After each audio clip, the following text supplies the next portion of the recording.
చేశాడు. అందును బట్టి ప్రభు స్తోత్రాలు చెల్లిస్తూ మరి దైవ గ్రంథమైన బైబిల్లో నుంచి సామెతల గ్రంథము 30వ అధ్యాయం 24వ వచనాన్ని మనం లేదా 25వ వచనాన్ని 24, 25 వచనాలు చదువుదాం.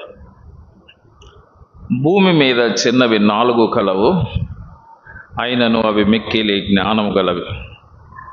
చీమలు బలము లేని జీవులు, అయినను అవి వేసవిలో తమ ఆహారమును సిద్ధపరచుకొనును. దయగల ప్రభువా, మొదటి సెషన్లో తోడుగా ఉన్నారు, తిరిగి 2వ సెషన్లో కూడా తోడుగా ఉండండి. అవసరమైన మీ ఆత్మ సహాయం ఇచ్చి మా వాక్య ధ్యానం మీకు అంగీకారంగా నీ ప్రజలకు ఆశీర్వాదకరంగా చేయమని ప్రభువు రక్షకుడైన క్రీస్తు యేసు పేట స్తోత్రములు చెల్లిస్తూ వేడుచున్నాము తండ్రి. ఆమేన్. ప్రియమైన సహోదరి సహోదరులారా, మనము సామెతల గ్రంథం 30వ అధ్యాయం 24 నుంచి 28 వరకు ఉన్న వాక్య భాగాన్ని చదివి మనము ధ్యానిస్తూ ఉన్నాం.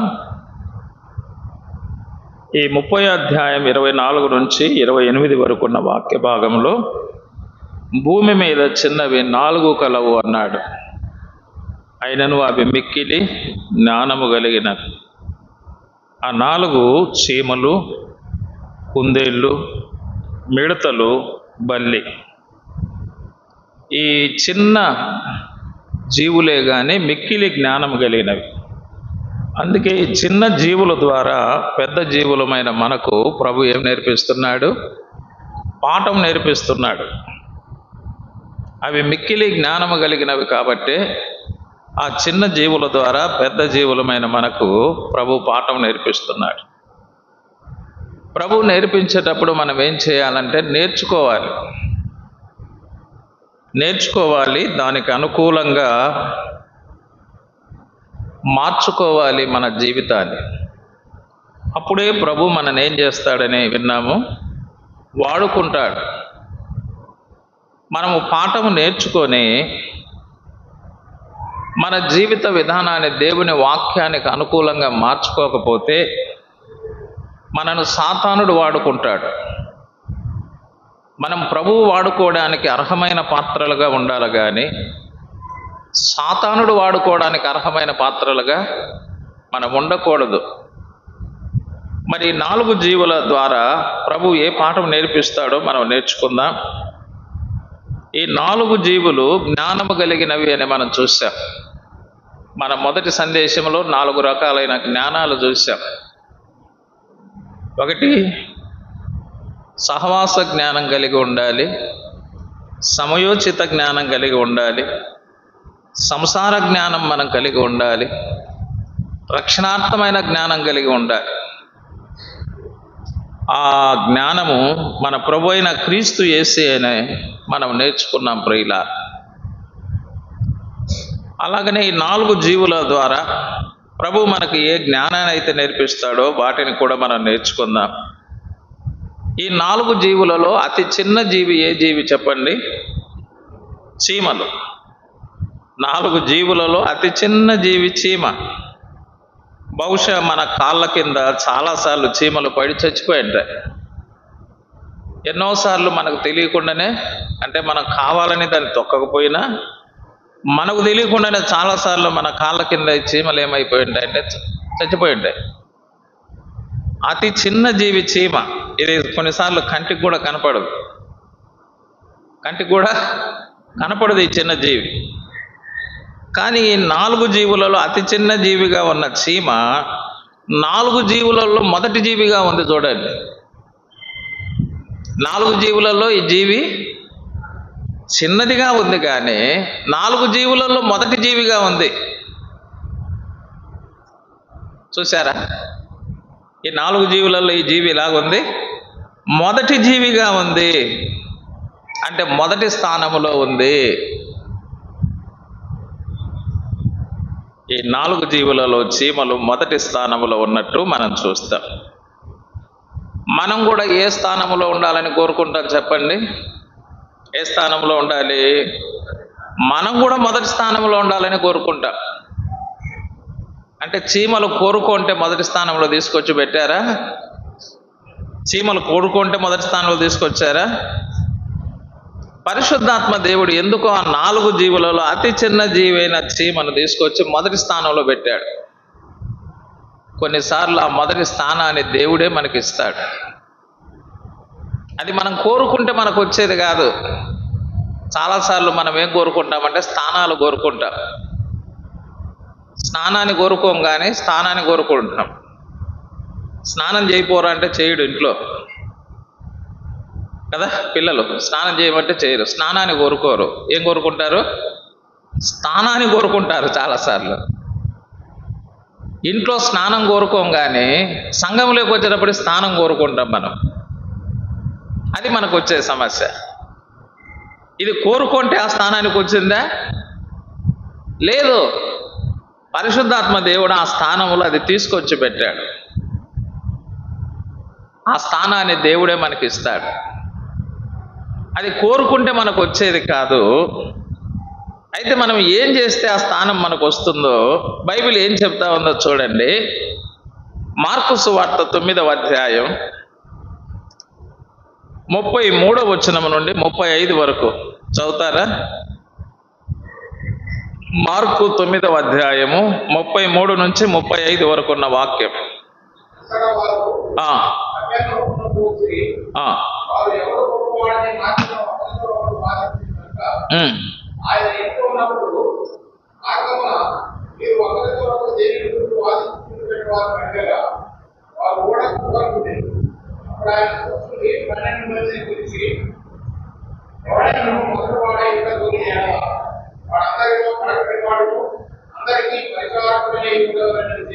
చాలు చాలు. ఈ 35వ వచనాన్ని మళ్ళీ మనం చూడొచ్చు. ఎవడైనను మొదటి వాడై ఉండగోరిన ఎడల వాడందరిలో కడపటి వాడును అందరికీ పరిచారకుడునై ఉండవలెనని చెప్పి. మొదటి వారుగా ఉండాలంటే కడపటి వారుగా ఉండాలి, అందరికీ పరిచారకుడుగా ఉండాలి అని ప్రభు చెబుతున్నాడు. యేసు ప్రభు శిష్యులకు కూడా ఉంది అది. మనలో ఎవరు మొదటి వారు అనేది యేసు ప్రభు శిష్యులలో కూడా ఉంది. మనం కూడా యేసు ప్రభు శిష్యులమే కదా, పరమానంద శిష్యులం కాదు కదా. కాబట్టి మనకు కూడా ఉంది అది. మనకు కూడా ఉంది.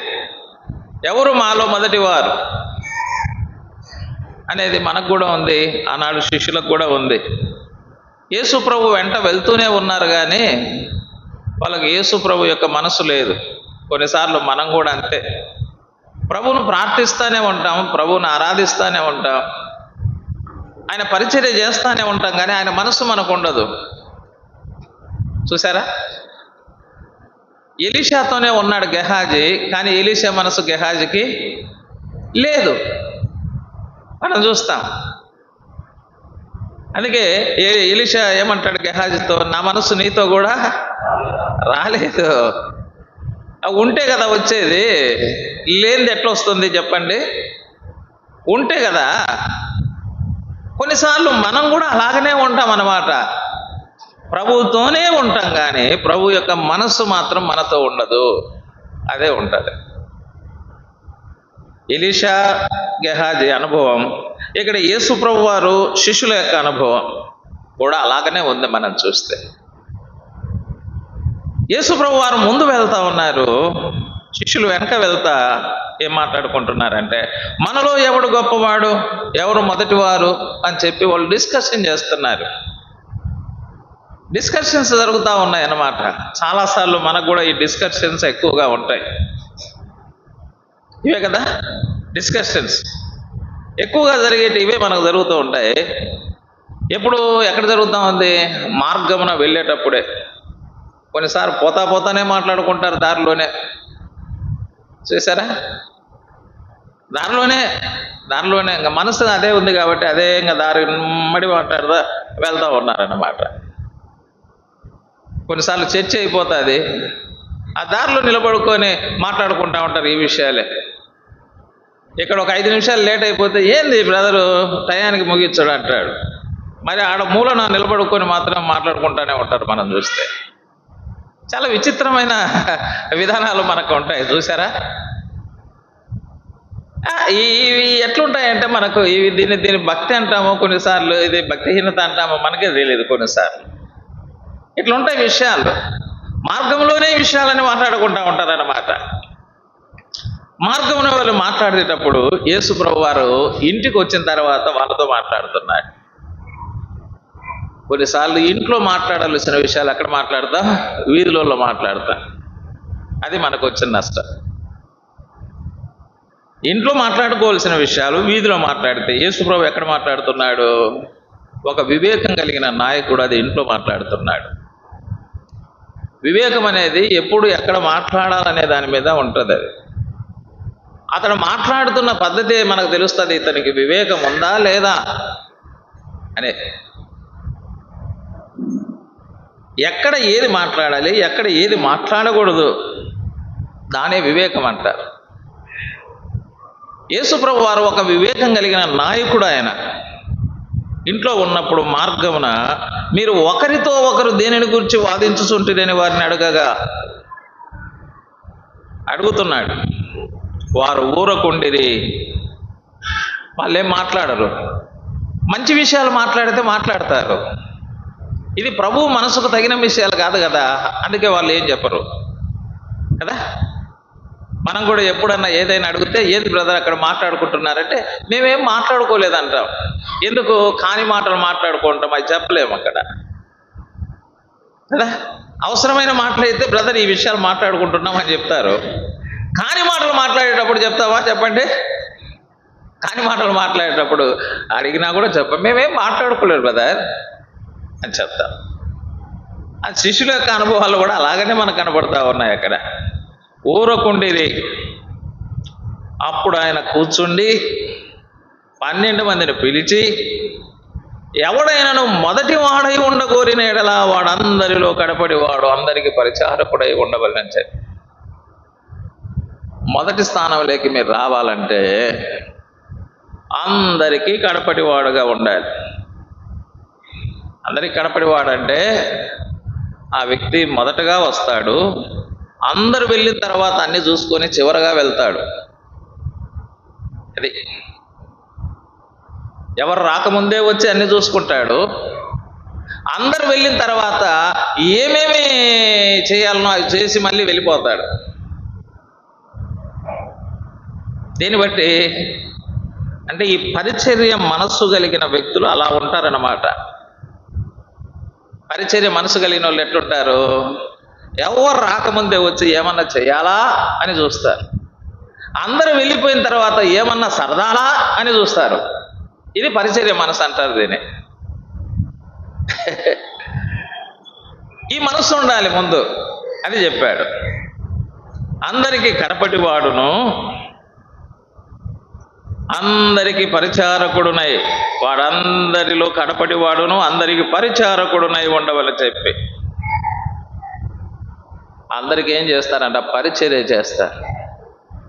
ఎవరు మొదటి స్థానం అంటే, ఎవరైతే ఈ పరిచర్య మనస్సు కలిగి ఉంటారో వారే ఆ మొదటి స్థానంలోకి వస్తారు.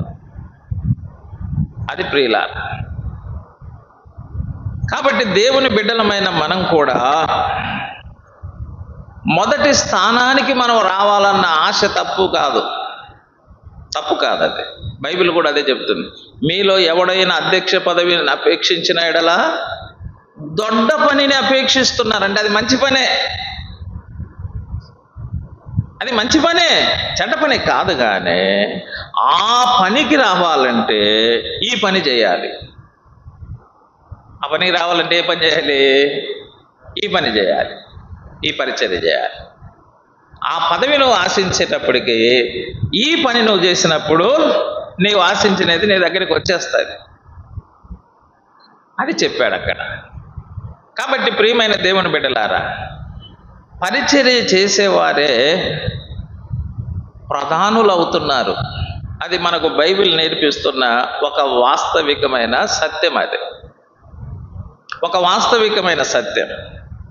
ఉదాహరణకు మోషే దగ్గర పరిచారకుడుగా పనిచేశాడు ఎవరు? యెహోషువ. ఇక మోషే టర్మ్ అయిపోతా ఉంది. ఇప్పుడు మోషే టర్మ్ అయిపోతుంది.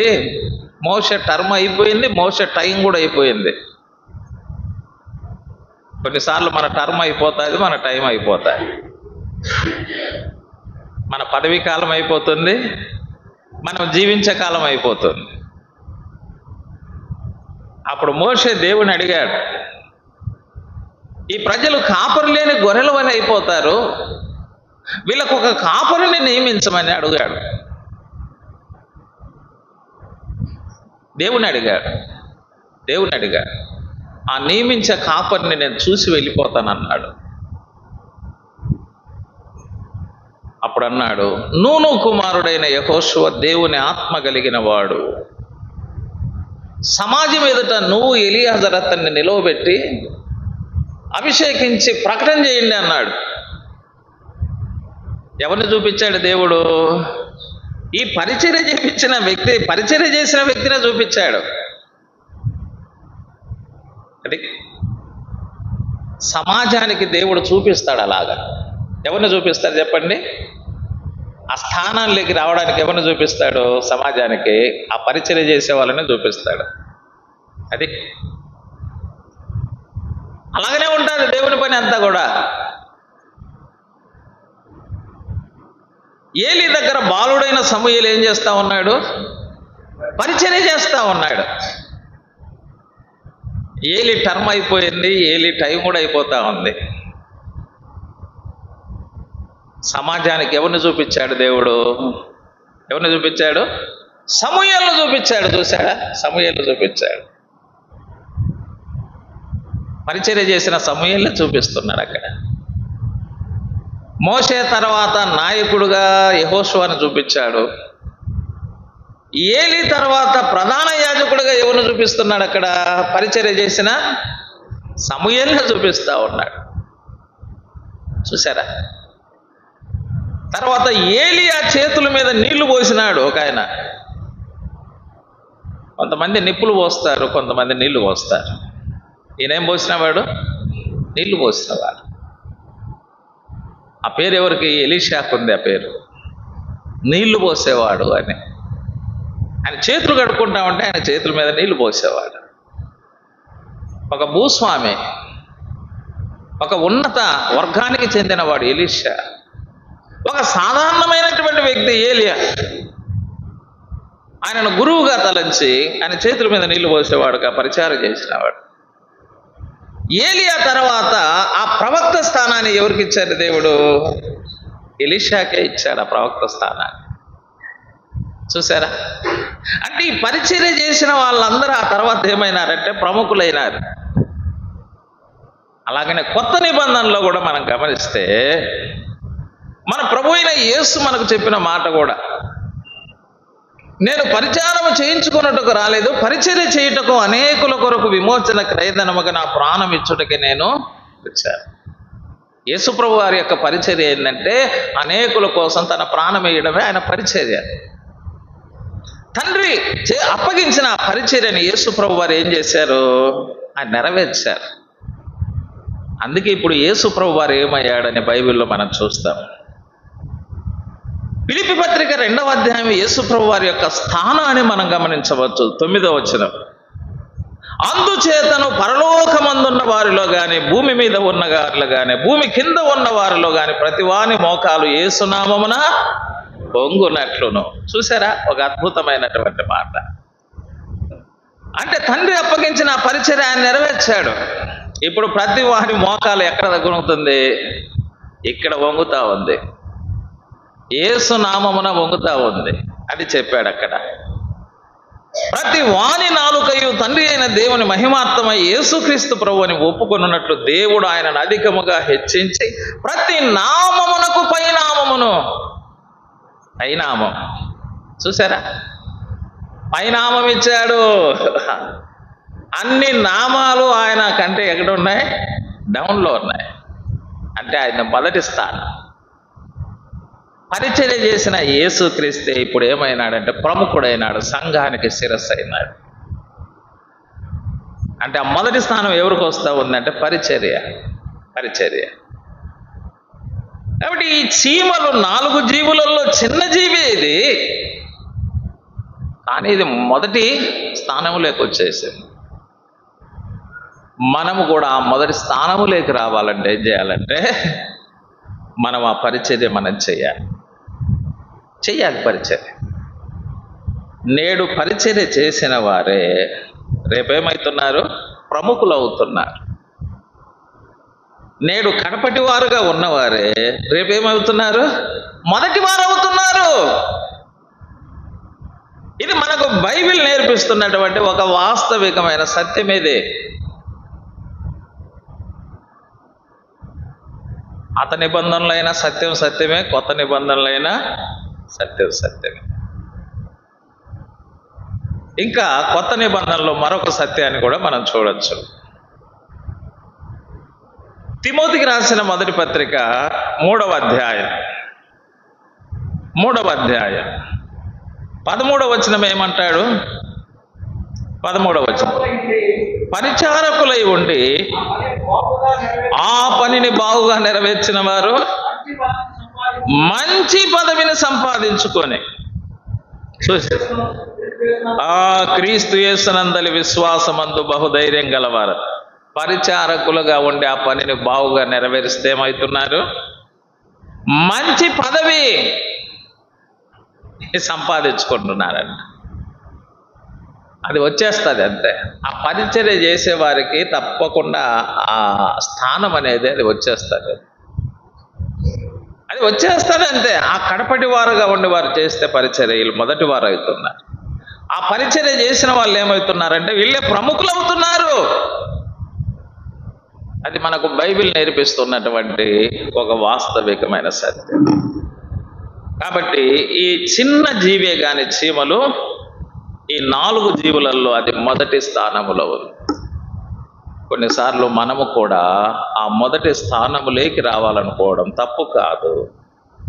ఆ మొదటి స్థానములోకి రావడానికి ఆ పరిచర్య అనేది మనం చేయాలి. ఎవరైనా ఇప్పుడు మొదటి స్థానంలో ఉన్నారు అంటే వాళ్ళ వెనక వాళ్ళు పరిచర్య చేసి ఆ స్థానానికి వచ్చారని మనం గుర్తెరగా. స్థానాలు ఎట్లా వస్తాయి? ఊరికినే వస్తాయా? ఆ పరిచర్య చేశారు కాబట్టి ఆ స్థానాన్ని ప్రభు వాళ్ళకి ఇచ్చారని మనం ఎరగాలి. కొన్నిసార్లు ఆ మొదటి స్థానంలో ఉన్న వారికి చాలా తిప్పలు ఉంటాయి. ఎవరైతే మొదటి స్థానంకి వస్తారో వాళ్ళకి తిప్పలన్నీ. ఎందుకంటే వాళ్ళ మీదనే ఎక్కువగా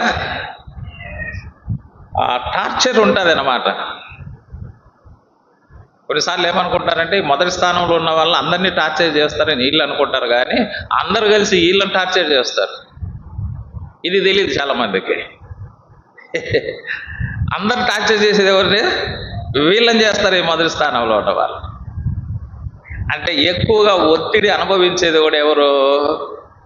ఈ మొదటి స్థానంలో ఉండేవాళ్ళు. తెలుసా, చాలాసార్లు అదే జరుగుతుంది. వాళ్ళు ఎంతో కష్టపడి చేసి ఆ స్థానంలోకి వస్తే వారు అనుభవిస్తున్న ఒత్తిడి ఎక్కువగా ఉంటుంది అన్నమాట. ఉదాహరణకు అరణ్యములో దేవుడు మోషేకు మొదటి స్థానం ఇచ్చాడు. ఒత్తిడి కూడా ఎవరికి ఎక్కువ ఉంది చెప్పండి? అది మోషేనే ఒత్తిడి ఎక్కువ అనుభవించాడు. ఎర్ర సముద్రం అడ్డుగా వస్తే ఎవరి మీద సనుగుతారు? మోషే మీద జరుగుతారు. నీళ్లు తక్కువ వస్తే ఎవరి మీద జరుగుతారు? మోషే మీద జరుగుతారు. ఆహారం తక్కువైతే ఎవరి మీద జరుగుతారు? మోషే మీద జరుగుతారు. శత్రువులు అడ్డుగా వస్తే ఎవరి మీద జరుగుతారు? మోషే మీద జరుగుతారు. అంటే ఏ కొరతకైనా కారణం ఎవరు? మోషేనే. నాయకుడు అంటే ఏంటంటే ఇదే. అంటే కొరతలకు ఎవరు కారణం అంటే నువ్వు కారణం అంట.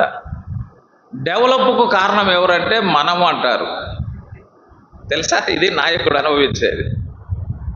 డెవలప్ జరిగిందంటే ఎవరంటారు కారణము?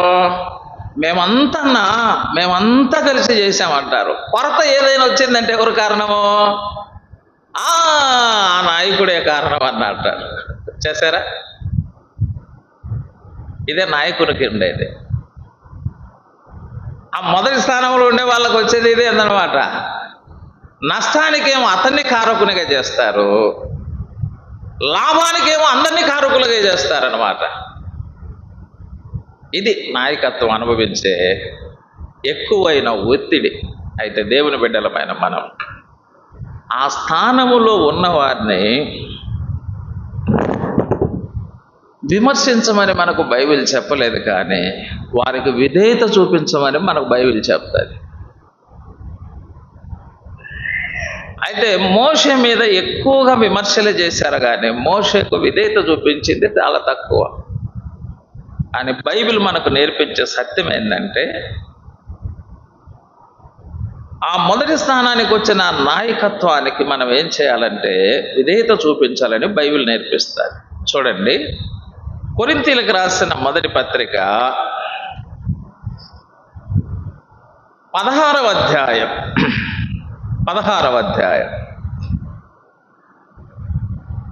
15-16 వచనాలు చూడండి. స్టెఫను ఇంటి వారు అకయ యొక్క ప్రథమ ఫలమై ఉన్నారనియు, వారు పరిశుద్ధులకు పరిచర్య వారు ప్రథమ ఫలం నమ్ముకున్నట్టులో మొదటి వారుగా ఉన్నారు, పరిచర్య చేయటంలో మొదటి వారుగానే ఉన్నారు. ఈ మొదటి వారి పట్ల, ఆ మొదటి స్థానంలో ఉన్న వారి పట్ల మన వైఖరి ఏ విధంగా ఉండాలి? తమ్మును తాము అప్పగించుకొని ఉన్నారని మీకు తెలియను.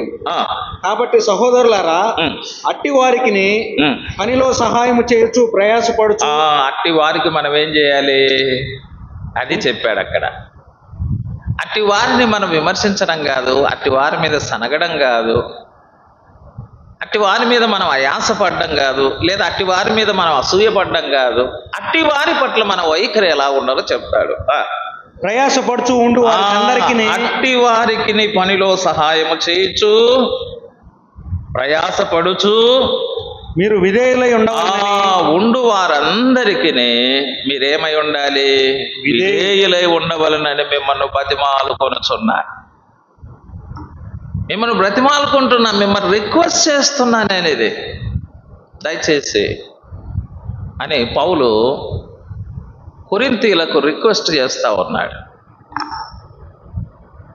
వాళ్ళను బ్రతిమలాడుతూ ఉన్నాడు. మీరు ఇలాగ ఉండాలి అని చెప్తా ఉన్నాడు. కాబట్టి ప్రియమైన దేవుని బిడ్డలారా, కాబట్టి ఆ మొదటి స్థానానికి రావడానికి వాళ్ళ పరిచర్య ఎంతో, వారి ప్రయాస ఎంతో ఉంది. అందుకే ఆ స్థానాన్ని దేవుడు వాళ్ళకి ఇచ్చాడు. ఆ స్థానంలో ఉన్న వారికి, ఆ పరిచర్య చేస్తున్న వారికి, ఆ ప్రయాస పడుతున్న వారికి, వారి పనిలో మనం కూడా సహకారులుగా ఉండాలి, వారికి మనం విధేయులుగా ఉండాలి. అది మనకు బైబిల్ నేర్పిస్తూ ఉన్నది. అప్పుడు వాళ్ళు ఏం చేస్తారు? సంతోషంగా పనిచేస్తారు. అది మనకు బైబిల్ నేర్పించేది.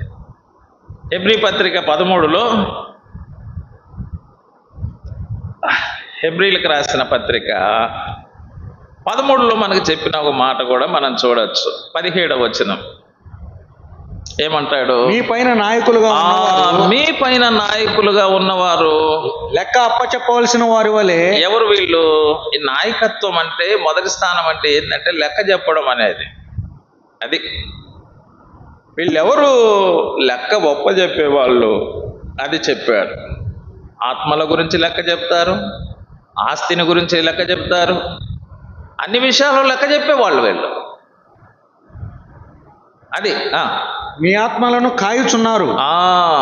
అన్ని విషయాలలో వాళ్ళు లెక్క చెప్పే వాళ్ళుగా, కాయుచున్న వారుగా ఉన్నారు. దేవుడిచ్చిన ఆత్మలు కాస్తున్నారు, దేవుడిచ్చిన ఆస్తులను కాపాడుతున్నారు. వారు దుఃఖముతో ఆ పని చేసిన ఎడల మీకు నిష్ప్రయోజనము. అది వాళ్ళు దుఃఖంతో చేయకూడదు. ఆ పని దుఃఖంతో చేయకూడదు. దుఃఖముతో ఆ పని చేసిన ఎడల అది మీకేమవుతుంది? నిష్ప్రయోజనం అవుతుంది. అది గనుక దుఃఖముతో కాక ఆనందముతో చేయనట్లు వారి మాట విని వారికి లోబడి ఉండండి. అది ఆనందంతో చేయండి. వాళ్ళు దుఃఖపడతా, బాధపడతా, నొచ్చుకుంటా చేస్తే అది ప్రయోజనంగా ఉండదు. వారు ఆనందంగా, వారికి విధేయత చూపిస్తూ వాళ్ళకు సహకారులుగా ఉంటూ వాళ్ళ మాట విని మనం కూడా ఆ పనిలో ఉన్నప్పుడు వాళ్ళకి ఏమవుతాం, సంతోషంగా వాళ్ళు చేస్తారు. మనం వాళ్ళకు పరిచర్య చేయటం ద్వారా కొన్నిసార్లు మనం ఏమనుకుంటామంటే మేమేమో వాళ్ళకు దాసులమా అనుకుంటాం. కాదు, వాళ్ళకు సహకారులు. నేడు సహకారిగా ఉండి మనం పరిచర్య చేస్తే వాళ్ళ తర్వాత మనమేమవుతున్నామో ఆ స్థానానికి వస్తున్నాం. మోషేకు నేను దాసునే అని యెహోషువ అనుకుంటే యెహోషువ ఆ స్థానానికి వచ్చేవాడా? నేను ఏలీకి నేను దాసునే అనుకుంటే సమూయేలు ఆ స్థానానికి వచ్చేవాడా? ఏలియా ఏందయ్యా, గుడ్డలే సరిత లేనివాడు, నేను భూస్వామిని, నేను ఆయనకు పరిచర్య చేసింది ఏంటంటే ఎలీషా స్థానానికి వచ్చేవాడా? నేను సర్వాధికారి అయిన దేవుడను, నిరంతరం స్తోత్రార్హుడను, నేనేంది కిందికి దిగి వెళ్ళి పాపుల కోసం ప్రాణం పెట్టే పరిచర్య చేసేది అని యేసుప్రభు అనుకుంటే ఇప్పుడు యేసుప్రభు ఆ స్థానానికి వచ్చిందినా? సంఘమునకు ఆయన శిరస్సు. అది ఆయన శిరస్సు. ఇప్పుడు సంఘానికి పరలోకపు తండ్రి తన కుమారుని హెచ్చించాడు. అక్కడ ప్రతి వాని మోకాలు ఆయన ఎదుట వంగేటట్టుగా చేశాడు ఆయన. చూశారా? కాబట్టి ప్రియమైన దేవుని బిడ్డలారా, మనం ఎప్పుడు కూడా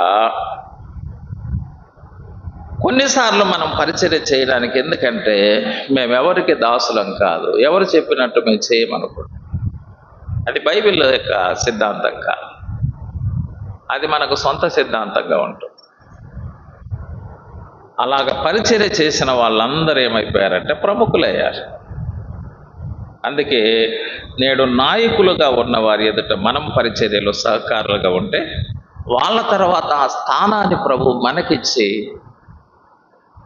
మనను సమాజం ఎదుట నిలవబెట్టేదానికి అది ఎంతైనా అవకాశం ఉందని మనం చూస్తాం.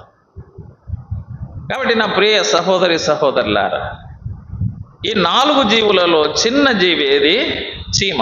కానీ అది మొదటి స్థానంలోకి వచ్చింది. చిన్నదే కానీ మొదటి స్థానంలో ఉంది, మొదటిదిగా ఉంది. నీవు నేను మొదటి వారుగా ఉండాలంటే ఇప్పుడు కడపటి వారుగా ఉండి మనం పరిచర్య చేసేవారుగా మనం ఉండాలని నేర్చుకోండి. నేడు కడపటి వారే రేపు మొదటి వారు, నేడు పరిచారకులే రేపు ప్రముఖులు అవుతున్నారన్న సత్యాన్ని మనం ఎరిగి మనం పరిచర్యలో సహకారులుగా మనం ఉందాం. రెండవదిగా మనం చూస్తే ఈ చీమల ద్వారా మనం ఏం నేర్చుకుంటామంటే, రెండవది సామెతల గ్రంథం 6వ అధ్యాయంలో చూడండి. ఎక్కువగా మనకి చీమల విషయాలు మనకి పెద్ద కనపడవు. ఆ చీమ ఎట్లా భూమి మీద కనపడవో బైబిల్లో కూడా ఈ చీమల గురించి పెద్ద సంగతులు ఏం కనపడవు. ఉన్న దాంట్లో నుంచి మనము జ్ఞాపకం చేయబోతున్నాం. సామెతల గ్రంథము 6వ అధ్యాయం చదువుతారా? చీమల సంగతులు. సోమరి 6వ అధ్యాయం 6వ వచనం. సోమరి చీమల యొద్దకు వెళ్ళుము, వాటి నడతలు కనిపెట్టి.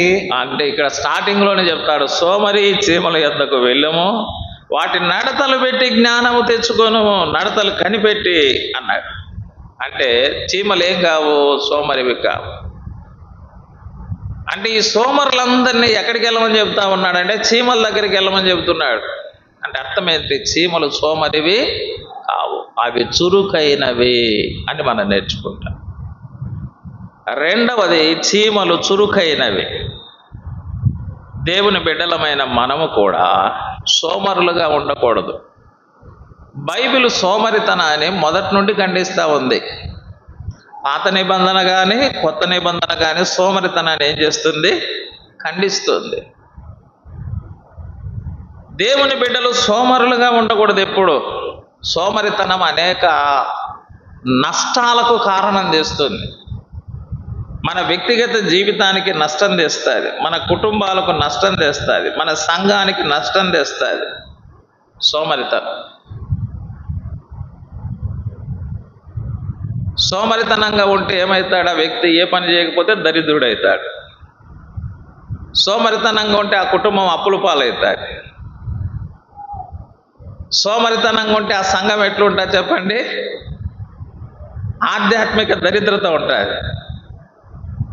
అంత నష్టమే చూడండి సోమరితనం.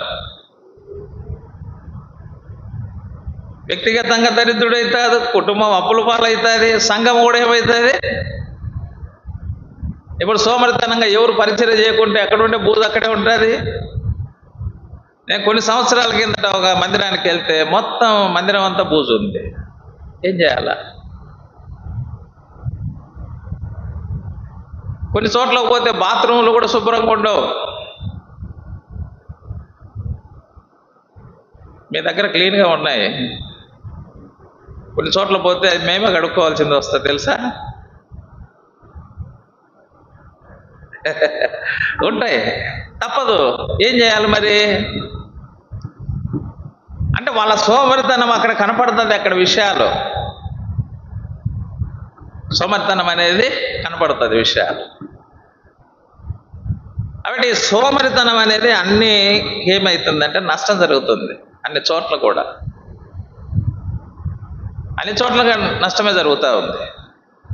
అందుకే దేవుని బిడ్డలు సోమరులుగా ఉండకూడదు, చురుకుగా ఉండాలి. అందుకే సోమరి చీమల యొద్దకు వెళ్ళి వాటి నడతలు కనిపెట్టి జ్ఞానం తెచ్చుకో. అంటే చీమలు ఏం చేస్తాయంటే చురుగ్గా పనిచేస్తాయి, చురుకుతనం కలిగినవి. క్రైస్తవ జీవితంలో చురుకుతనము కలిగి మనం ఏం చేయాలంటే పని చేయాలి.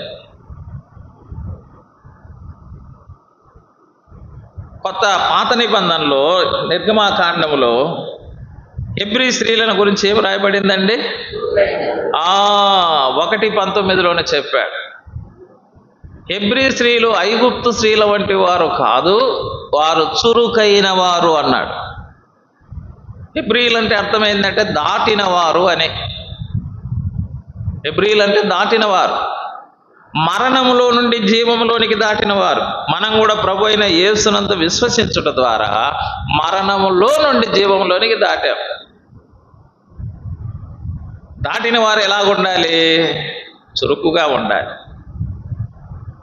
వాళ్ళు ఐగుప్తును దాటి వచ్చారు, మనం మరణాన్ని దాటి వచ్చాం.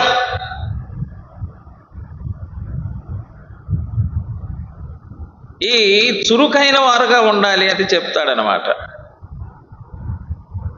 స్త్రీలు చురుకైన వారే హెబ్రీలు, పురుషులు కూడా చురుకైన వారే హెబ్రీలు. మనం కూడా స్త్రీలైనా పురుషులైనా ఎలా ఉండాలంటే చురుకుగా ఉండాలి. ఈ చీమలు చురుకుగా ఉండి పనిచేస్తాయంట. చురుకుగా ఉండి పనిచేస్తాయి. చురుకుగా ఉండి పనిచేయాలంటే ఎవరన్నా చెప్తే చేస్తాయా? చెప్పకుండా కూడా చేస్తాయా? అంటే చీమలు తమకున్న ఆ నేచర్ అంటారు దాన్ని, వాటి స్వభావం ఏంటంటే చురుకుతనం. హెబ్రీల యొక్క స్వభావం కూడా ఏంది? చురుకుతనం. వారి నేచర్ అది, వారి స్వభావం అది. అలాగనే దేవుని బిడ్డల యొక్క స్వభావం కూడా ఎలా ఉండాలంటే చురుకుతనం. అంటే ఎవరో చెప్తే చేసే అది చురుకుతనం కాదు, అది స్వతహాగా స్వభావం ఉంది చీమలకు. హెబ్రీలకు కూడా స్వతహాగా స్వభావం ఉంది. దేవుని పిల్లలకు కూడా స్వతహాగా స్వభావం రావాలి మనకు. అదే దాని గురించి అక్కడ చెప్తాడనమాట. చూడండి, వాటికి న్యాయాధిపతి లేకున్నను, పై విచారణకర్త లేకున్నను, అధిపతి లేకున్నను, అవి వేసవి కాలమందు ఆహారం సిద్ధపరచుకొను, కోతకాలమందు ధాన్యం కూర్చుకొను అన్నాడు. ఎవరు లేరంట? ఎవరు లేరు. న్యాయాధిపతి లేడు, పై విచారణకర్త లేడు, అధిపతి లేడు. ఒకవేళ ఈ చిన్న చీమలకు పెద్ద చీమ, గండి చీమ న్యాయాధిపతిగా ఉండి, ఏయ్ పిల్ల చీమలారా మీరు త్వరగా వెళ్ళండి, ఇది కోతకాలం, ధాన్యం సమకూర్చుకోండి అని ఏమన్నా ఈ గండి చీమ ఏమైనా చెప్తా ఉంది పెద్ద చీమలకు? చిన్న చీమలకు లేదు. న్యాయాధిపతి లేడు, అధిపతి లేడు, పై విచారణకర్త లేడు. మనకు అందరు ఉన్నారు. మనకు న్యాయాధిపతి యేసు ప్రభు ఉన్నాడు. ఇక్కడ సంఘంలో పై విచారణకర్తలు, పెద్దలు, పరిచారకులు ఉన్నారు.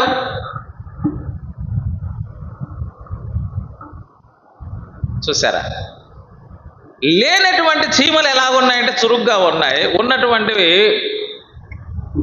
లేని చిన్న జీవులు చురుగ్గా ఉన్నాయి, ఉన్న పెద్ద జీవులు ఎట్టున్నాయంటే సోమరిగా ఉన్నాయి. మనమే పెద్ద జీవులు. ఆ చిన్న జీవులకు న్యాయాధిపతి లేడు, అధిపతి లేడు, పై విచారణకర్త లేడు. ఈ పెద్ద జీవులకు అన్నీ ఉన్నాయి, కానీ ఈ పెద్ద జీవులకు ఏముంది అంటే చురుకుతనం లేదు. అది చెప్పాడు అక్కడ.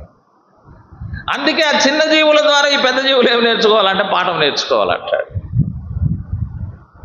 అవి చురుకుగా పనిచేసేవి, అవి చురుకుగా పనిచేసేవి. దేవుని బిడ్డలమైన మనము కూడా చురుకుగా మనం పని చేయాలి. సోమరితనాన్ని మనం వేడాలి. పనులు 3 రకాలైన పనులు మనకి ఇక్కడ కనపడుతూ ఉన్నాయి. చూడండి, ఫిలిప్పీ పత్రికలో మనకు ఆ 3 రకాల పనుల గురించి పౌలు చెప్తాడు. ఒకటి 2వ అధ్యాయం చూడండి, 4వ వచనం. మీలో ప్రతివాడు తన సొంత కార్యములను అన్నాడు. అంటే సొంత పని. ప్రతి ఒక్కరికి ఏముండాలి చెప్పండి? సొంత పని ఉండాలి. అది ముఖ్యమైనది. నువ్వు ఏ పని అన్నా చేయప్ప, సొంత పని అనేది నీకు ఉండాలి.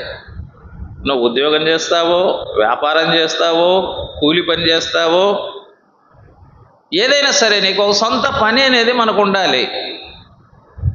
చాలామందికి ఏముండవంటే సొంత పని అనేది ఉండదు. సొంతంగా పని లేకపోతే ఆ వ్యక్తి ఎలాంటి పరిస్థితిలోకి వస్తాడంటే, బైబిల్ మనకు చెబుతూ ఉన్నది. చూడండి, తెస్సలోనికీయులకు రాసిన మొదటి పత్రిక 4వ అధ్యాయం 10 నుంచి 12 వరకు ఉన్న వాక్య భాగం చదివితే ఏం చెప్తాడు అక్కడ? అలాగుననే మాసిదోని అంతటా ఉన్న సహోదరులందరినీ మీరు ప్రేమించుచున్నారు. సహోదరులారా, మీరు ప్రేమ యందు మరి ఎక్కువగా అభివృద్ధి నొందుచుండవలెనని సంఘమునకు వెలుపటి వారి ఎడల మర్యాదగా నడుచుకొనొచ్చు. మీకు ఏమీ కొదవ లేకుండా మేము మీకు ఆజ్ఞాపించిన ప్రకారం పరుల జోలికి పోక, మీ సొంత కార్యములు జరుపుకొనుట యందును మీ చేతులతో పని చేయుట యందును ఆశ కలిగి ఉండవలెనని మిమ్మల్ని హెచ్చరించు. సొంత పని లేకపోతే ఏం చేస్తామంటే పరుల జోలికి పోతామంట. అంతే కదా? ఒక సామెత మనకు ఉంది కదా, పని లేని వాళ్ళు ఏం చేస్తారంట? పని లేని వాళ్ళు పిల్లి బొచ్చు కొరుగుతూ ఉంటారంట. అంటే ఇతరుల జోలికి వెళ్తూ ఉంటారు. అది దాని భావం అన్నమాట. అంటే ఒరిజినల్గా పిల్లి బొచ్చు కొరుగుతారనే కాదు దాని భావము, ఇతరుల జోలికి పోతారనే దాని భావం. అంటే ఏ పని లేని వాళ్ళు ఏం చేస్తారంటే ఎప్పుడు ఇతరుల గురించి మాట్లాడుతూ ఉంటారు వాళ్ళు. అది మీరు పని బాట లేని వాళ్ళు మాటలు వినండి. ఎప్పుడైనా వాళ్ళ నోట వచ్చేదంతా ఎప్పుడు వ్యతిరేక పదజాలాలు వస్తూ ఉంటాయి. చూడండి, ఎప్పుడు ఇతరుల గురించి నెగిటివ్గానే మాట్లాడుతూ ఉంటారు వాళ్ళు. మంచిగా మాట్లాడరు వాళ్ళు ఎవరు కూడా. అది వాళ్ళ నోట ఉంటుంది. అందుకే పరుల జోలికి పోక అన్నాడు. అంటే పరుల జోలికి పోయే అవకాశం ఉంది. పరుల జోలికి పోవడం ద్వారా పరుల ద్వారా దెబ్బలు తినే అవకాశం ఉంది. ఇవన్నీ ఉంటాయి. అందుకే మీ సొంత కార్యములు జరుపుకొనుట యందు మీ చేతులతో పని చేయుట యందును ఆశ కలిగి ఉండవలనని మిమ్మల్ని హెచ్చరించుచున్నాను. కాబట్టి ఎవరి సొంత పని వాళ్ళు చేసుకోవడానికి ఎప్పుడు ఆశ కలిగి ఉండాలి, నిరాశపడకూడదు. దేవుని బిడ్డలు, నా పని నేను చేసుకోవడానికి నాకు ఎప్పుడు ఆశ ఉండాలి. నా పని చేయడానికి నాకు సోమరితనం ఏంటి? దేవుడు అందరికీ ఒకే పనులు ఇవ్వలేదు. దేవుడు అందరికీ ఒకే పనులు ఇవ్వలేదు. నీకు ఇచ్చిన పని నాకు ఇవ్వలేదు, నాకు ఇచ్చిన పని నీకు ఇవ్వలేదు. నాకు ఇచ్చిన బాడీ మీకు ఇవ్వలేదు, మీకు ఇచ్చిన బాడీ నాకు ఇవ్వలేదు. అది గుర్తుపెట్టుకోవాలి. అంతే కదా?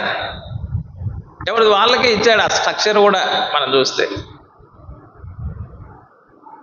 కాబట్టి ఎవరి పని వాళ్ళదే. సొంత పని కొన్నిసార్లు మనము సోమరులమైతే మన కుటుంబానికి దరిద్రత వస్తాయి. మా సంఘంలో సహోదరుడు ఉండేవాడు, ఇప్పుడు లేడు. పొద్దున్నే స్నానం చేసుకొని బయటకు వచ్చేస్తాడంట. మళ్ళీ రాత్రి పోతాడంట ఇంటికి. ఒకరోజు మేము ఆ ఇంటికి ప్రేయర్ చేయడానికి వెళ్ళాం. సహోదరుడు ఉన్నాడు, ఆయన సిస్టర్ ఉంది, వాళ్ళ పాప అన్నమాట. చర్చికేమో బాగా వస్తాడు సహోదరుడు, ఆరాధనకు వర్తమానం కూడా మాట్లాడతాడు. ఆ సిస్టర్ రాదనమాట. మేము వెళ్ళి సిస్టర్ బ్రదరు బాగా ఆసక్తిగా వస్తాడు, ఆరాధన కూడా తలంపులు అందిస్తూ ఉంటాడు, మీరు కూడా చర్చికి వచ్చి ప్రభుని నమ్ముకోండి అని అన్నా. ఆ సిస్టరు నాతో నా సతీమణితో అన్నది, అన్న ఎందుకు రావాలన్నా నేను. చూడండి ఆమె వేసిన క్వశ్చన్. సహజంగా నా భర్త వస్తున్నాడు, నేను వస్తున్నానని చెప్పే స్త్రీలు ఉన్నారు, లేదా నా భార్య వస్తా ఉంది, నేను వస్తాను బ్రదర్ అని చెప్పే పురుషులు ఉన్నారు. నేను ఎందుకు రావాలన్నా అని క్వశ్చన్ వేసిన వాళ్ళు మొట్టమొదటి నాకు ఎదురైంది. ఏందమ్మా అట్లా అంటున్నావంటే, పొద్దున స్నానం చేసుకుని వెళ్తాడన్నా, ఎప్పుడో రాత్రి వస్తాడు, నేను ప్రైవేట్ స్కూల్లో పనిచేస్తూ ఉన్నాను, పాపను స్కూల్లో చదివిస్తూ ఉన్నాను, వంట నేనే చేయాలి, ఇల్లు నేనే శుభ్రం చేయాలి, పాపను నేనే రెడీ చేయాలి, పాపను నేనే స్కూల్ దగ్గరికి వదలాలి, ఇన్ని కిరాణా షాపుకు వెళ్ళి నేనే తీసుకురావాలి, ఇన్ని పనులు నేనే చేస్తూ ఉన్నానన్న. ఆయన ఏ పని చేయడు, పొద్దున్నే పోతాడు, రాత్రి వస్తాడు.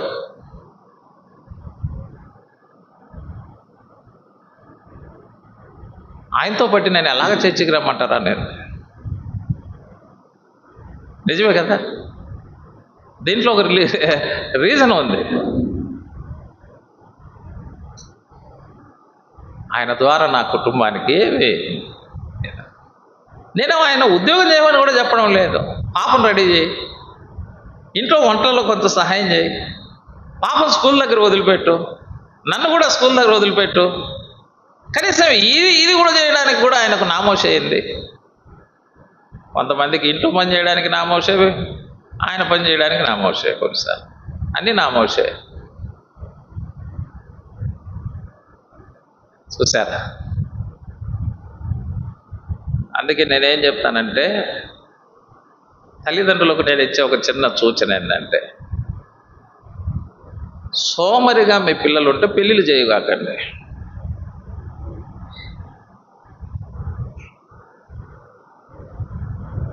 ఆమె నన్ను అడిగిన క్వశ్చన్, తల్లిదండ్రులను అడిగితే ఏం చెప్తారు చెప్పండి?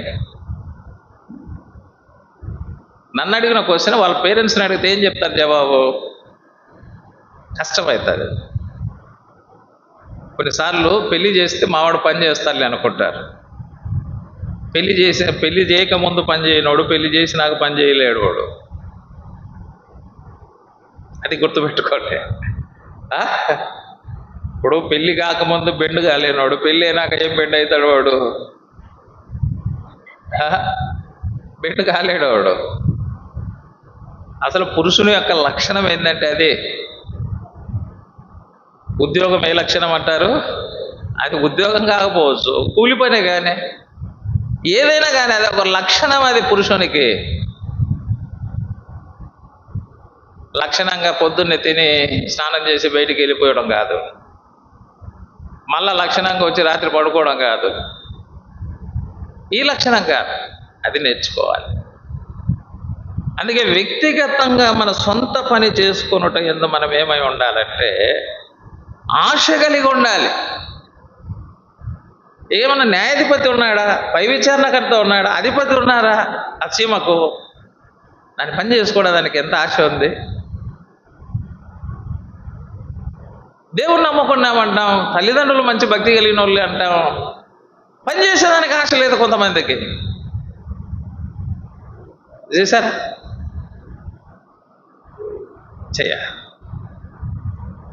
అని చెప్పాడు. సొంత కార్యాలు చేయాలి, సొంత పని ఉండాలి, ఆశ కలిగి ఉండాలి. ఇక రెండవ పని చెప్తాడు. సొంత పని, అది నీ కోసం, నీ కుటుంబం కోసం ఉపయోగపడుతుంది. నీ కుటుంబాన్ని గౌరవప్రదంగా నిలబెడతా ఉంది సమాజంలో సొంతంగా పనిచేస్తే. లేకపోతే మనతో మాట్లాడడానికి కూడా ఇష్టపడరు.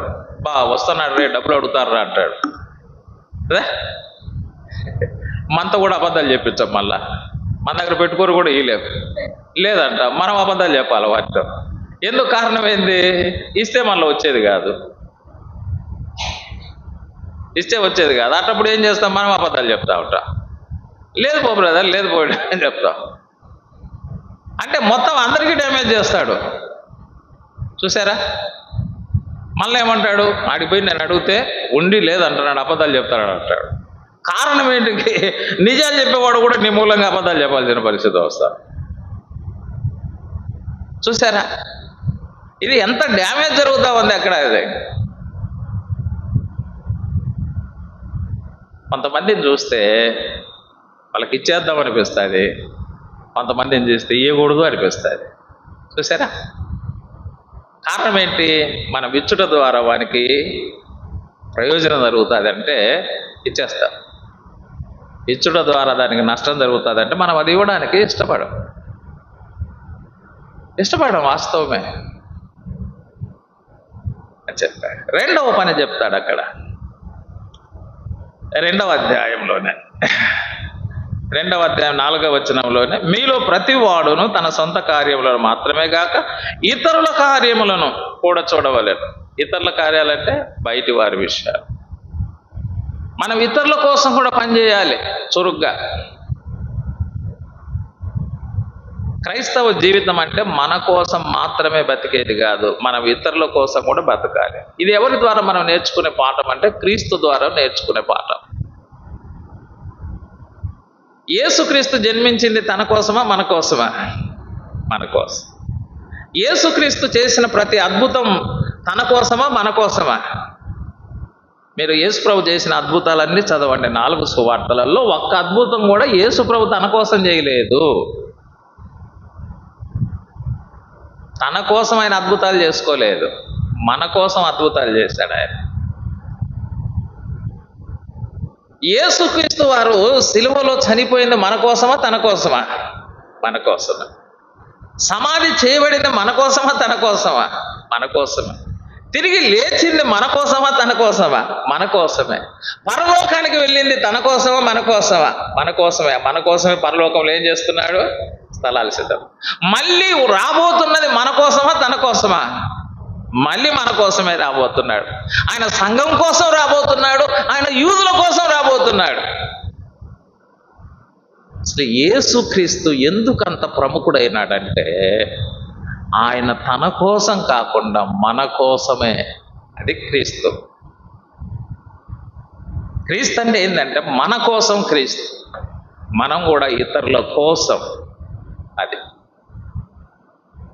క్రైస్తవుడు తన కోసం బ్రతుకుతూ ఇతరుల కోసం కూడా అతడు పని చేసేవాడుగా ఉండాలి. మన జీవితంలో ఇతరుల కోసం మనం ఏదైనా చేశామా అని మనం ఆలోచించాలి. ఎందుకోసం ఇతరుల కోసం చేయాలి మనము? ఎందుకోసం ఇతరుల కోసం చేయాలంటే దానికి కూడా ఒక రీజన్ చెప్పాడు యేసు ప్రభు వారే చెప్పాడు. కొండ మీద ప్రసంగంలో ప్రభు వారే చెప్పారు. చూడండి 7వ అధ్యాయం 12వ వచనం ఏమంటాడు? 7:12 ఏమన్నాడు? కావున మనుషులు మీకు ఏమి చేయవలన మీకేమి చేయవలనని మీరు కోరుదురో. చూడండి, మనుషులు మీకేం చేయాలని మీరు కోరుతారో అలాగుననే మీరును వారికి చేయుడి. అలాగుననే మీరును వారికి చేయడం. మనుషులు ఏం చేయాలని కోరుతాం? మనము ఏం చేయాలని కోరుతామండి? మనకు ఉన్న ఇబ్బందులలో మనకు ఏదో ఒక రకంగా వాళ్ళు సహాయం చేయాలని కోరుతాం. అది ఏ సహాయమైనా కావచ్చు. కొన్నిసార్లు మాట సహాయం కావచ్చు, కొన్నిసార్లు ధన సహాయం కావచ్చు, కొన్నిసార్లు వచ్చి వాళ్ళు భౌతికంగా వచ్చి సహాయం చేయడం కావచ్చు, మానసికంగా సహాయం చేయడం కావచ్చు, ఆత్మీయంగా సహాయం చేయడం కావచ్చు.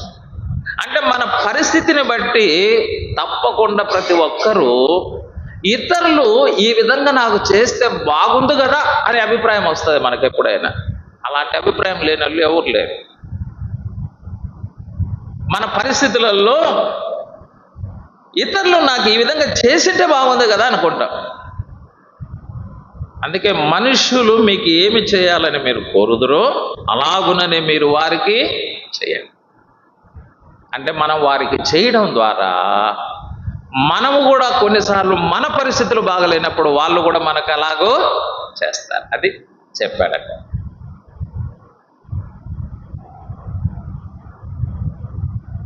ఒక సహోదరుడు మా సంఘంలో వాళ్ళ మిస్సెస్ డెలివరీ అయితే ఎవరు పోలేదంట చూడ్డానికి. దానికోసం అలిగి ఆరాధనకు రాలే. ఏం రాలేదు? అలిగి ఆరాధనకు రాలేదు.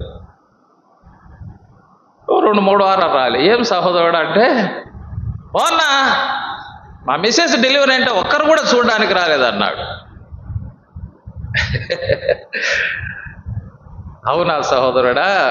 మంచిది. మరి మన సంఘంలో చాలా కుటుంబాల్లో చాలామంది డెలివరీ అయిన సిస్టర్స్ ఉన్నారు. నువ్వు నీ భార్య వెళ్ళి ఏ రోజైనా వెళ్ళి చూసి ఏమన్నా ఒక చిన్న డ్రెస్ ఏమైనా ఇచ్చి, ఒక ఫ్రూట్స్ ఏమైనా ఇచ్చి, ఏ ఇంటికైనా పోయి ఎప్పుడైనా వచ్చినారంటే మౌనంగా ఉన్నాడు. ఎట్లుంటుంది అంటే, వాళ్ళేమో వచ్చి ఏం చేయాలి? చూడాలా, పరామర్శించాలా అని ఉంది. ఈయన మాత్రం ఎవరింటికి పోయి చేయాలని లేదు. కొన్నిసార్లు ఇట్లా ఉంటుంది మనకు. అంటే మనం ఏం కోరుకుంటామో చెప్పండి, ఇతరులు ఇలాగ నాకు చేయాలని మనం ఎప్పుడైతే కోరుకుంటామో ముందుగా మనం అలాగ వారికి చేయాలి. అది మనం అలాగూ వారికి చేసినప్పుడు మనం ఇలాగూ వారు చేయలేదు అని మనం బాధపడం. అలాగూ చెయ్యని వారే ఇలాగూ నాకు చేయలేదని బాధపడతా ఉంటారు ఎక్కువ. అది గుర్తుపెట్టుకోవాలి. మనం ఎక్కువ బాధపడేది ఎవరు? అలాగూ చెయ్యలేని వారే ఇలాగూ నాకు చేయలేదని బాధపడతారు.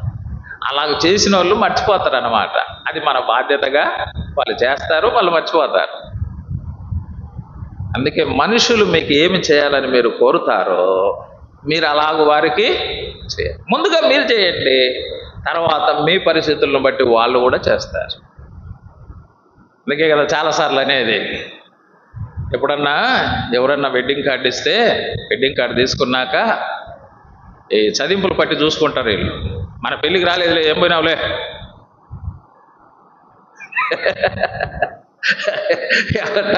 మన పెళ్ళికి వచ్చింటే మనం పోవాలా అంటే ఏ రూల్లో అయితే ఇది? ఆ పెళ్ళికి వస్తే మేము మీ పెళ్ళికి వస్తాం. చూసారా? అంటున్నావా లేదా?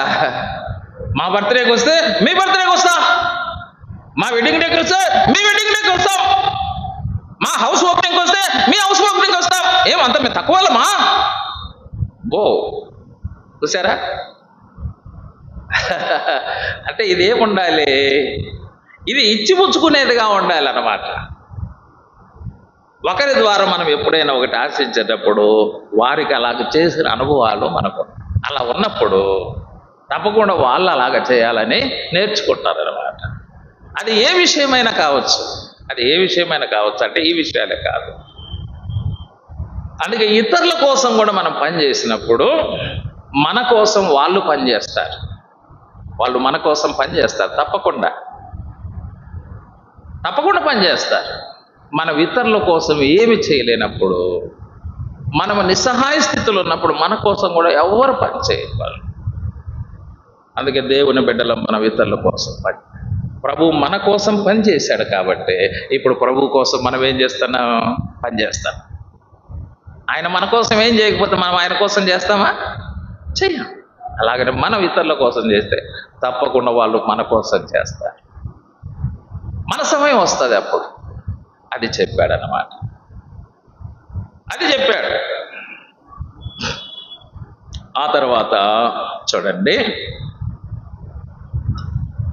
ఇంకొకటి, ఇదే ఫిలిప్పీ పత్రికలోని మాట ఇంకొకటి చెప్తాడు. ఫిలిప్పీలకు రాసిన పత్రికలోనే 2వ అధ్యాయంలోనే ఇంకొక 3 మాట చెప్తున్నాడు అక్కడ. 2వ అధ్యాయం 21వ వచనం, అందరూ తమ సొంత కార్యములనే చూసుకొనుచున్నారు కానీ యేసుక్రీస్తు కార్యములు చూడ. 3వది యేసుక్రీస్తు కార్యం. అది ఆయన కార్యాలు, ఆయన పని మనం చూడాలి చురుకుగా. కాబట్టి మనం చేస్తున్న ప్రతి పని కూడా క్రీస్తు కొరకు చేస్తున్నాము అనే భావంతో మనం చేయాలి. కొలస్సై పత్రిక 3వ అధ్యాయం 23వ వచనం చూడండి.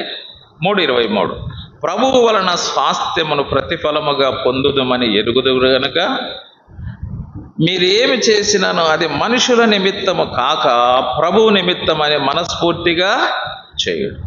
మీరు ప్రభు అయిన క్రీస్తుకు దాసులై ఉన్నారు. మీరు ఏమి చేసినానో మనుషుల నిమిత్తము కాక, ఎవరి నిమిత్తమని? ప్రభువు నిమిత్తం. అది ఆధ్యాత్మికమైన పరిచర్య కావచ్చు, భౌతికమైన పరిచర్య కావచ్చు. 2 పరిచర్యలు ఉంటాయి ఎప్పుడైనా. ఒకటి ఆత్మీయమైన పరిచర్య ఉంటుంది, 2 భౌతికమైన పరిచర్య ఉంటాయి. ఏ పరిచర్య మనం చేసినా అది ఎవరి కోసము? మనుషుల కోసమని. కొన్నిసార్లు మనం ఏమనుకుంటామంటే ఈ ఆత్మీయమైన పరిచర్య అయితే ప్రభువు కోసం, ఆ భౌతికమైన పరిచర్య అయితే ఆ పెద్దల కోసం చేస్తున్నామేమో అన్నట్టుగా ఉంటుంది చాలామంది. ఇక్కడ ప్రసంగం చేయడం అంటే ప్రభువు కోసం, పాటలు పాడడం అంటే ప్రభువు కోసం, ప్రార్థన చేయడం అంటే ప్రభువు కోసం.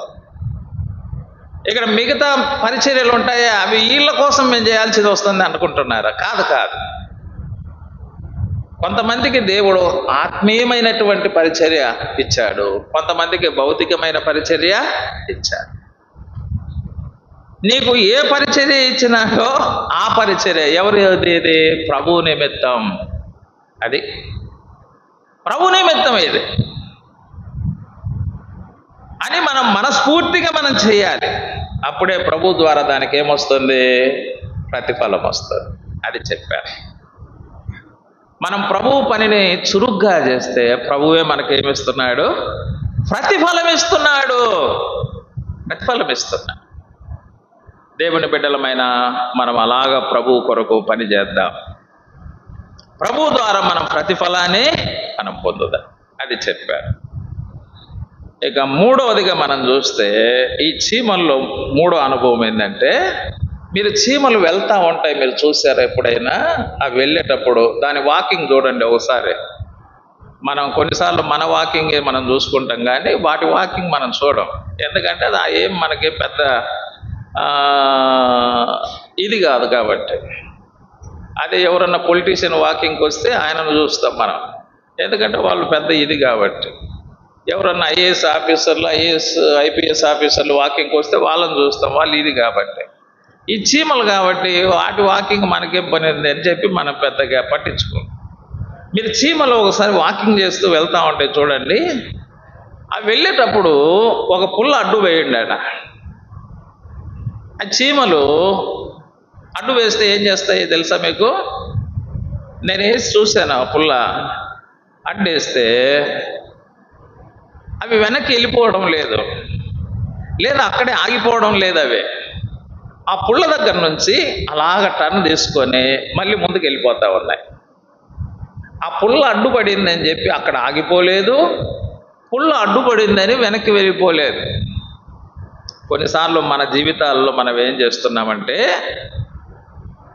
అన్నా నేను బాగా ఆత్మీయంగా సాగిపోతుంటే పుల్లలు అడ్డేస్తున్నారన్నా, ఆ అన్న అడ్డేసాడన్నా, ఈ అక్క అడ్డేసిందన్నా, అందుకేనన్నా నేను ఆగిపోయింది, అందుకేనన్నా వెనక్కిపోయింది అని చెప్పేవాళ్ళు చాలామంది ఉన్నారు.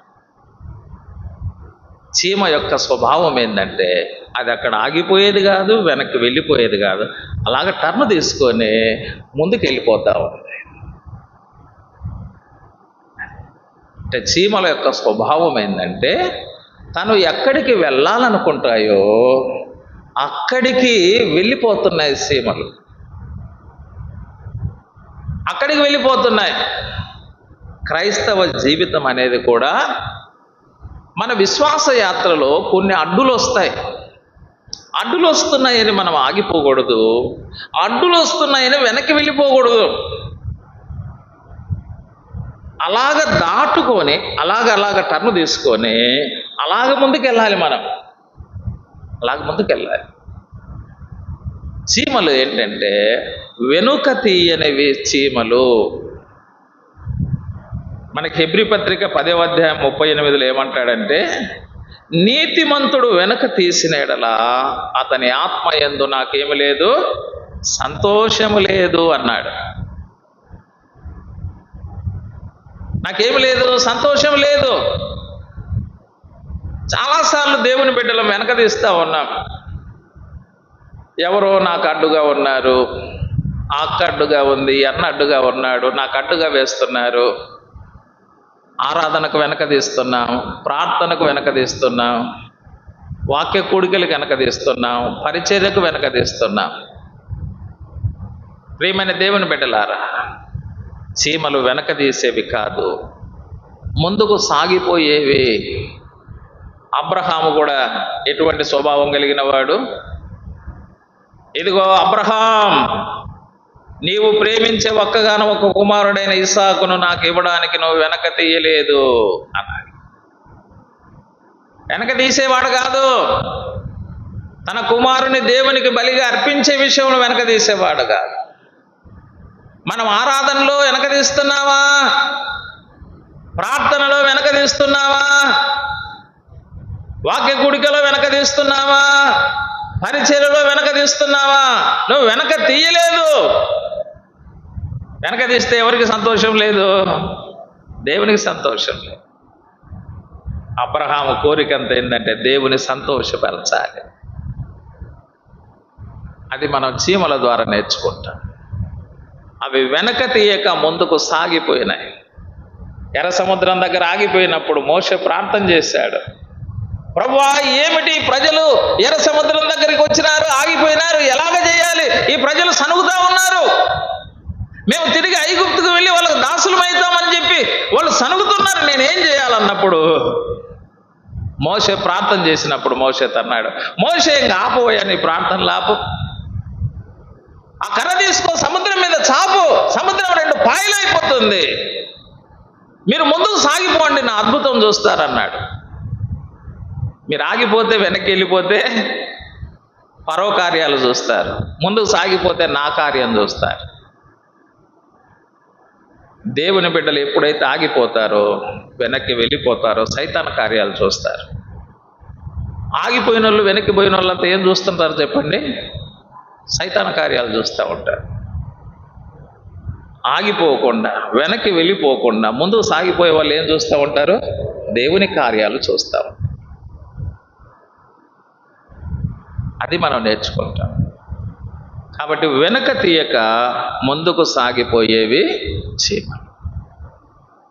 మనం ముందుకు సాగితేనే దేవుని కార్యాలు మన వ్యక్తిగత జీవితాల్లో, మన కుటుంబాల్లో, మన సంఘాల్లో చూస్తాం. చివరిలో మరొక మాట, చీమలలో ఏముంటుందంటే ఐక్యత ఉంటుంది. టీచర్లకు తెలుసా, పాట ఉంది, బలమైన సర్పము చలిచీమల చేత చిక్కి చావదే సుమతి అన్నాడు. బలమైన సర్పం ఏమవుతుందంటే చీమల చేతిలో చిక్కి చచ్చిపోతుందంట. చీమల చేతిలో చిక్కి చేస్తుంది అంటే ఆ బలమైన సర్పాన్ని కూడా చీమలు ఏం చేయగలుగుతున్నాయి? చంపగలుగుతున్నాయి. అవి చిన్నవే కానీ వాటిలో ఉన్న ఐక్యత ముందర బలమైన సర్పం చచ్చిపోతా ఉంది. అది బలమైన సర్పం చచ్చిపోతుంది. చూసారా? సర్పము దేనికి పోలికగా ఉంది కొత్త నిబంధనలో? అది ఘట్ట సర్పం, సాతానుకు సూచనగా. కాబట్టి కొత్త నిబంధనలో దేవుని ప్రజల మనం ఐక్యతగా ఉన్నప్పుడు సాతాను క్రియలన్నీ ఏమైపోతాయి? లయమైపోతాయి ఐక్యత ద్వారా. అందుకే మనకు ఆ ఐక్యతను మనం కాపాడుకోవాలి. ఐక్యతను కాపాడుకోవాలి. ఐక్యతను కాపాడుకోవాలంటే ఒక సూత్రం చెబుతాడు పౌలు అక్కడ. మనకు తెలిసిన సూత్రమే, తెలియని సూత్రాలు ఏం కాదు ఇక్కడ. ఎఫెసీ పత్రిక 4లో, కాబట్టి మీరు సమాధానమును బంధము చేత ఆత్మ కలిగించు ఐక్యమును కాపాడుకొనుట యందు శ్రద్ధ కలిగిన వారై. నెంబర్ 1, మీరు శ్రద్ధ కలిగి ఉండండి. ఆత్మ ఏం కలిగిస్తాడు? ఐక్యతను. శరీరం ఏం కలగజేస్తుంది? అనైక్యతను. ఇది గుర్తుపెట్టుకోండి. అనైక్యత ప్రారంభం అవుతుందంటే శరీరం పనిచేస్తుంది. ఐక్యత ప్రారంభం అవుతుందంటే ఆత్మ పని చేస్తున్నాడు. అది శరీరం వర్క్ ఏంది? అనైక్యత. ఆత్మ వర్క్ ఏంది? ఐక్యత. ఇది పని. అందుకే ఆత్మ కలిగించే ఐక్యతను కాపాడుకొనుట యందు మీరు శ్రద్ధ కలిగి ఉండండి. అంటే శరీరం పనిని మీరు గమనిస్తూ ఉండండి అని చెప్తాడు. రెండవది, ప్రేమతో ఒకరిని ఒకడు సహించుచు. సహనం అవసరం. ప్రేమ ఉన్నప్పుడు ఆటోమేటిక్గా సహనం వస్తుంది. సంఘం అనేది కూడా ఒక కుటుంబం లాంటిది. మన కుటుంబంలో మన కుటుంబంలో పిల్లలను సహిస్తామా లేదా? మన పిల్లలందరూ మనం చెప్పినట్టే 100% వినరు. వింటారా? 100% ఎవరైనా వినరు ఎప్పుడు కూడా. కొన్నిసార్లు మనం ఏం చేస్తామంటే వాళ్ళు సహిస్తాం. తప్పదు. సంఘంలో కూడా మనకేం కావాలి? ఆ ప్రేమ ఇంటిలో ఏ విధంగా సహించేటట్టు చేస్తుందో సంఘంలో కూడా మనం అదే ప్రేమతో మనం సహించాలి. తప్పదు. అది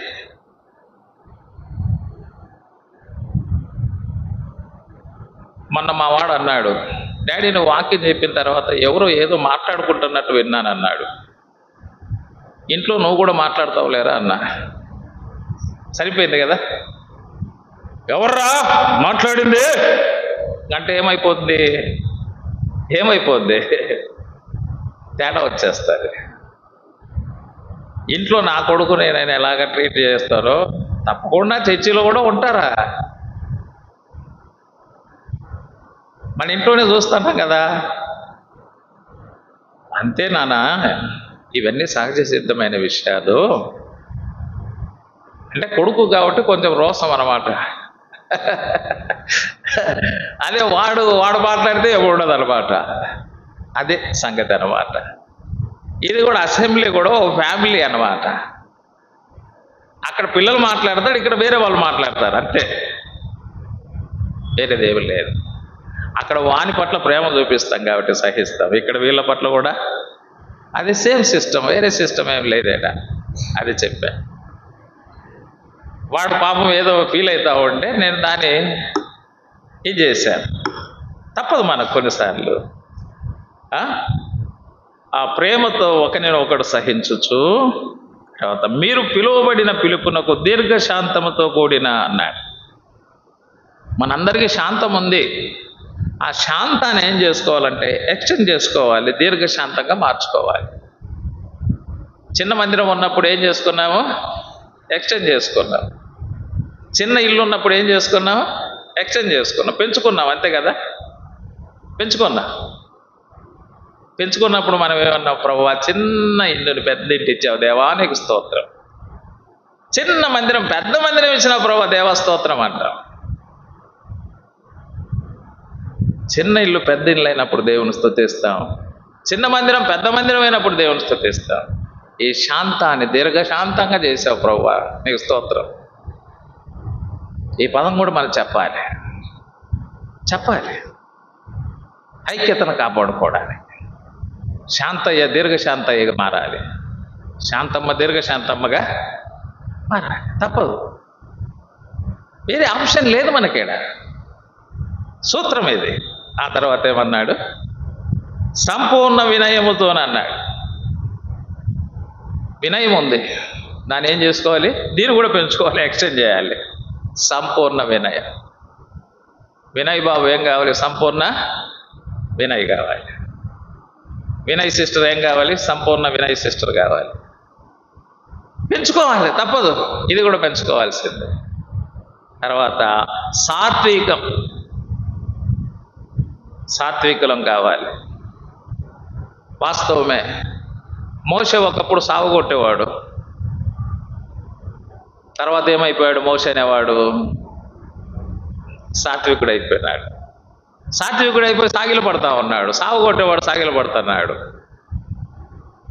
ఫైటర్ మోషే. ఐగుప్తీల సకల విద్యలను అభ్యసించిన వాడు. ఎక్కడ కొడితే సస్తాడో తెలుసు అతనికి. ఐగుప్తిని ఒకే ఒక దెబ్బతో కొట్టి చంపాడు. తెలుసా? కొంతమంది ఫైటర్స్కు తెలుసు ఎక్కడ కొడితే చేస్తారో.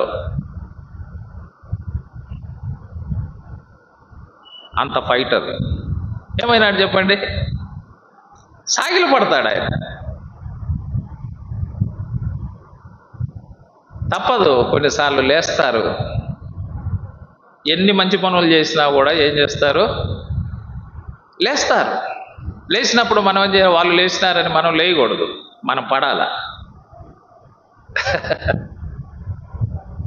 మనం ఇట్లా కింద పన్నామనుకో, ఇక వాళ్ళు కింద కనపడరు. మళ్ళా లేచిన వాళ్ళు ఎవరు కనపడరు. ఈడ మన సాగిల పడడం ఎప్పుడు ప్రారంభమవుతుందో దేవుడు వాళ్ళను కొట్టడం ప్రారంభమవుతుంది. అప్పుడు ఏమవుతారు, ఆ కోరహీల